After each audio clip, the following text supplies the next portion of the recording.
6월 9일 새벽 예배 오신 여러분들을 주님의 이름으로 환영하고 축복합니다. 같이 기도하고 예배를 시작하도록 하겠습니다. 하나님 감사합니다. 하나님께서 우리를 이 아침에 깨워주시고 하나님 말씀 앞에 엎드리게 주셨습니다.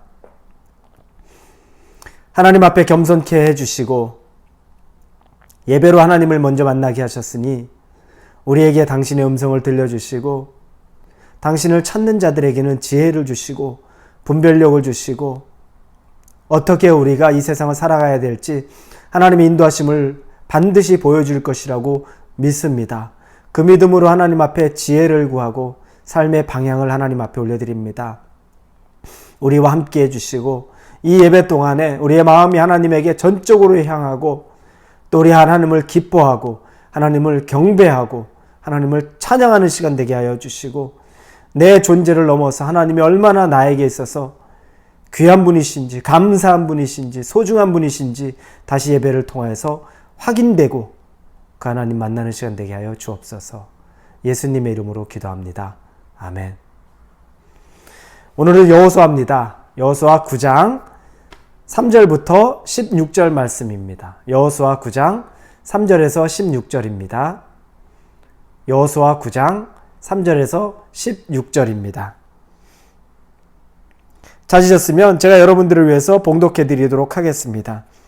기브온 주민들이 여호수아가 여리고와 아이에 행한 일을 듣고 꾀를 내어 사신의 모양을 꾸미되 헤어진 전대와 헤어지고 찢어져서 기운 가죽 포도주 부대를 나귀에 싣고 그 발에는 낡아서 기운 신을 신고 낡은 옷을 입고 다 마르고 곰팡이가 난 떡을 준비하고 그들이 길갈 진영으로 가서 여호수아에게 이르러 그와 이스라엘 사람들에게 이르되 우리는 먼 나라에서 왔나이다. 이제 우리와 조약을 맺읍시다 하니 이스라엘 사람들이 히위 사람에게 이르되 너희가 우리 가운데 거주하는 듯하니 우리가 어떻게 너희와 조약을 맺을 수 있으리야 하나 그들이 여호수아에게 이르되 우리는 당신의 종들이니이다 하매 여호수아가 그들에게 묻되 너희는 누구며 어디서 왔느냐 하니 그들이 여호수아에게 대답하여 하되 종들은 당신의 하나님 여호와의 이름으로 말미암아 심히 먼 나라에서 왔사오니 이는 우리가 그의 소문과 그가 애굽에서 행한 모든 일을 들으며 또 그가 요단 동쪽에 있는 아모리 사람의 두 왕들 곧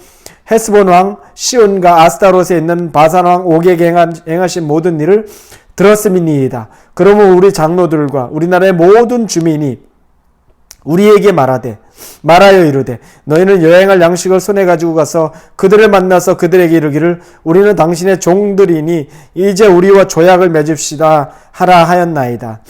우리의 이 떡은 우리가 당신에게로 오려고 떠나던 날에 우리의 집에서 아직도 뜨거운 것을 양식으로 가지고 왔으나 보소서 이제 말랐고 곰팡이가 났으며 또 우리가 포도주를 담은 이 가죽 부대도 새 것이었으나 찢어지게 되었으며 우리의 이 옷과 신도 여행이 매우 길었으므로 낡아졌나이다 한지라. 우리가 그들의 양식을 취하고는 어떻게 할지를 여호와께 묻지 아니하고 여호수아가 곧 그들과 화친하여 그들을 살리리라는 조약을 맺고 회중 족장들이 그들에게 맹세하였더라. 그들과 조약을 맺은 후 사흘이 지나서야 그들이 이웃에게서 자기들 중에 거하는 자들이라 함을 들으니라. 아멘. 오늘 읽은 말씀은 기브온 거민들에 대한 이야기입니다.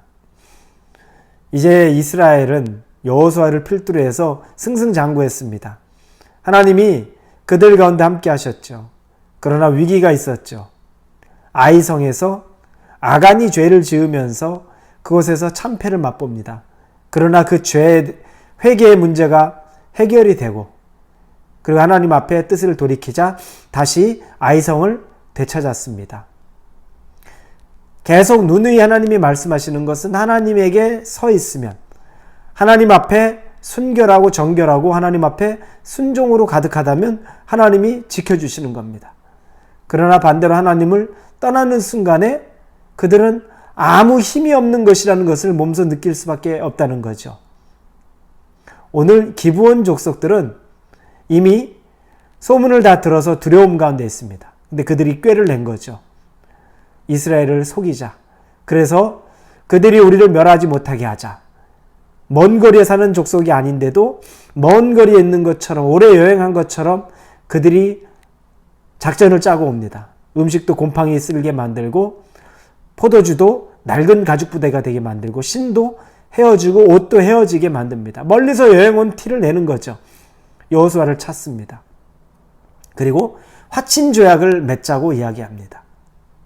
그런데 그들이 계속 얘기하는 건 뭐냐면 종들이 이런 표현을 자기를 씁니다.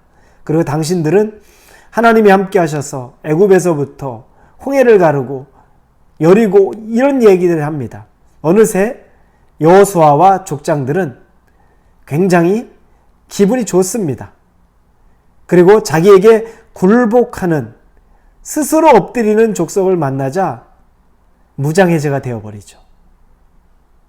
그러면서 우리가 능력이 있구나. 이제 우리가 강력한 힘을 가진 게 확실하구나. 기쁨이 먼저 앞선 겁니다. 그 전엔 어땠습니까? 영적인 긴장감이 있었습니다. 저기를 어떻게 우리가 함락시키지? 요단을 어떻게 건너가지?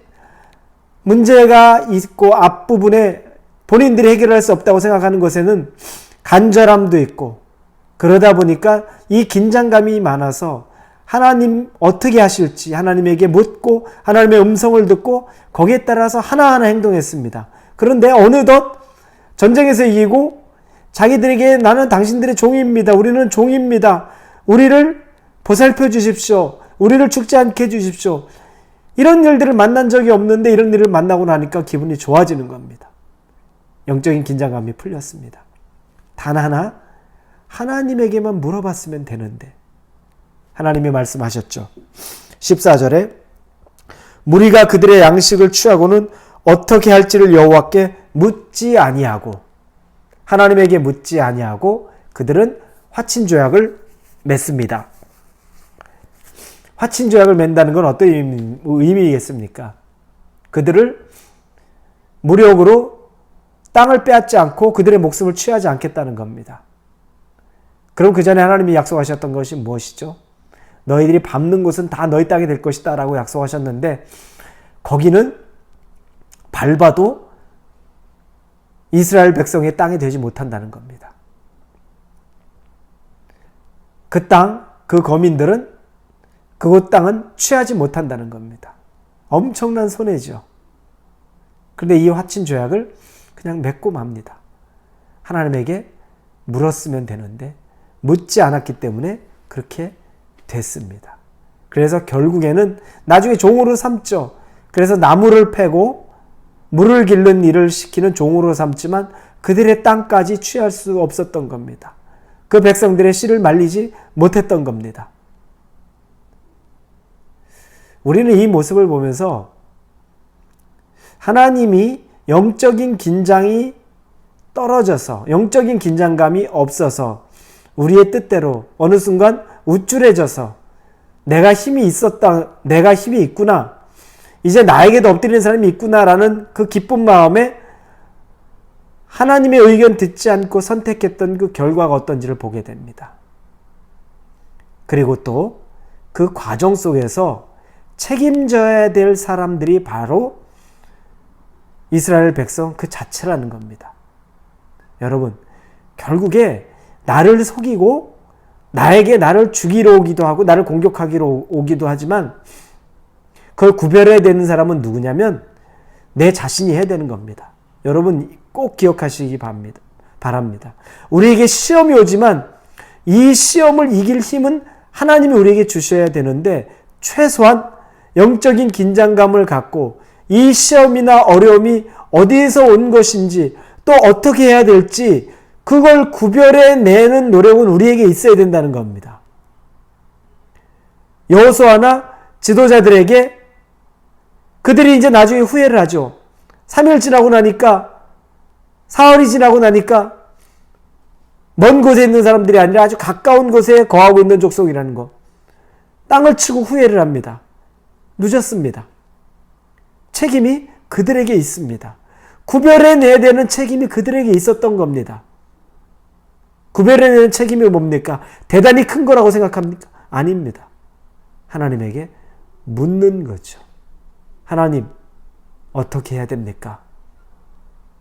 이들과 화친 조약을 맺어야 되겠습니까? 저는 맺었으면 좋겠습니다. 멀리서 온 것 같습니다. 하나님이 답을 안 해주셨을까요? 나귀를 통해서라도 말하게 하신 하나님이 그들의 속임수라고 생각하면 답을 안 주셨을까요? 분명히 답을 주셨을 겁니다. 아니다. 그들은 너를 속이러 오는 자들이다. 확인해 봐라. 물어봐라. 그리고 그들을 절대 용납하지 마라. 하나님이 반드시 답을 주셨을 겁니다. 그런데 하나님에게 물어보지 않았습니다. 긴장감이 사라졌습니다. 이 모습을 보면서 우리가 평안하다 평안하다 할 때 영적인 긴장감을 늦출 때 그때는 우리가 잘못된 선택을 하기 굉장히 쉬운 조건이라는 겁니다. 그때는 다 괜찮은 것 같아요. 문제 없는 것 같아요. 물어보지 않고 그냥 내 생각으로 하면 될 것 같아요. 위기는 거기에 올 수 있다는 겁니다. 하나님과 친밀해진다는 것 여러분 어떤 것입니까? 그분에게 묻고 그분의 음성을 듣고 그분의 뜻을 따르는 것입니다. 이 기브온 거민이 작정하고 달려든 거죠. 속이려고 작정합니다. 속이려고 작정한 사람 어떻게 우리가 이기겠습니까? 도둑질하려고 작정한 도둑 막아낼 수 있겠습니까? 살인하려고 작정한 사람 막아낼 수 있겠습니까? 막아내기 힘듭니다. 그러나 하나님이 막아주시면 그러면 막을 수 있는 겁니다. 하나님이 틀어주시면 그러면 그곳에서 틀린 방향으로 갈 수 있는 겁니다. 틀어진 방향으로 갈 수 있는 겁니다. 우리의 영적인 긴장감 사라졌는지 한번 확인해 보십시오. 아, 이제 좀 괜찮아졌다. 혹시 거기서 마음을 놓은 건 아닙니까? 마음 놓아서는 안 됩니다. 하나님 안에서 마음 놓아서는 안 됩니다.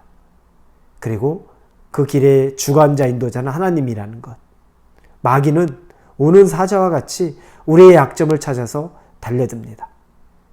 그걸 구별해내고 분별해내는 노력은 나에게 필요한 것입니다. 지혜는 하나님이 주십니다.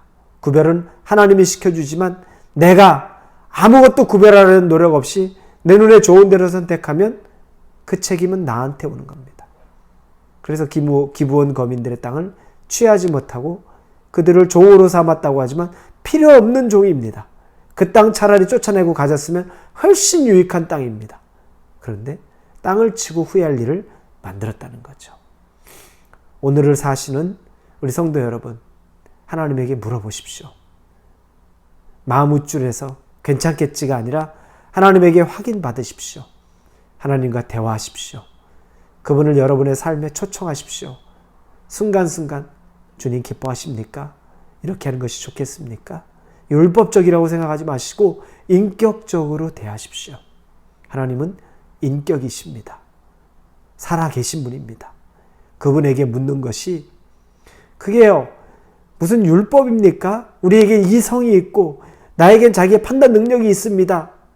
하나님 살아계신 분 인격으로 대하시면 인격적인 분이 우리에게 어떻게 행해야 될 바를 알려주시고 말씀해 주시고 때로 우리가 구별할 능력이 없으면 우리를 이끌어 주실 것입니다.